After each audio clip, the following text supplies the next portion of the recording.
everybody, my name is pt.2 here, and welcome to Game Maker Physics Part 2. So picking up right back where we left off, I wanted to talk about collisions. Originally I was going to talk about scripts, but then I was like, well, hold on, collisions, because collisions actually ties in with physics. So last time I did physics, we discussed how it affects your game, what it does, how it feels, and I didn't get too in-depth to it, so part 3 will be me getting more in-depth to the actual physics. Like, I felt like the video was okay, but I felt like I could have talked more about it. So while Game Maker loads, because it always takes a long time to load every time I run it first. So, collision. What is collision? So, anyone who uses Game Maker will tell you collision is how your character or a certain object reacts to another specific object. And the physics kind of connects in that certain way, because collision, the physics engine, like most of your movement and like how your character moves, how your character will do certain things, 8 times out of 10 it'll have to do with collision. And physics handles that because physics can handle collisions and how you collide with objects. And that's all well and good, but the problem I think a lot of people seem to kind of have with collision is how to set it up. And no, this is not a tutorial. I'm not going to get into how to set up collisions, but if you press F1, you will open the Game Maker Studio menu. Just press F1. You can't just go here and go like open the manual like that, but if for some reason it never works like that. So if you open it up, boom, boom, and I can see your reasoning for not wanting to look it up, because who reads anymore? Ha ha ha ha ha. Okay, anyways, collision. Most of the collisions I do for games, I'm just gonna use Sonic Legacy as an example, which by the way is canceled, if you didn't get the message. Anyway, Sonic Legacy is canceled, blah, blah, blah, but in Sonic Legacy, I actually used physics. You may not notice it, but the collision system that I used a physics engine. All I had to do was turn on use physics and define its collision shape and its density and all that. And then boom, I had my collision system. So, at the core, collision system actually does work hand in hand with physics, and the reason it does that is because physics basically needs objects, because objects work with physics and physics works with objects. So if you didn't have an object, you're not gonna have physics.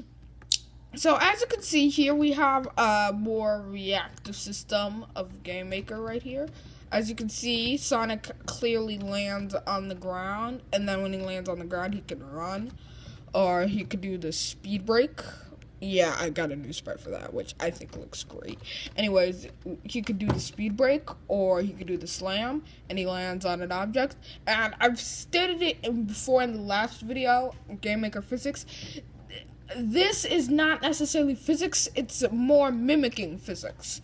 So, it may resemble physics, it may mimic physics, but it's not necessarily physics. It's more physics built from scratch. It's like artificial physics. So that's the best way I can explain it, by the way. Anyways, as you can see, Sonic runs on the ground, and he collides with objects, and the reason why he does that is because of the code. So I'm not gonna explain how to do it. By the way, the original code was by Sean Spaulding. I followed his tutorials on a platformer. That's how I made the collision. So original props to him. I just modified it in certain ways. So it's all him.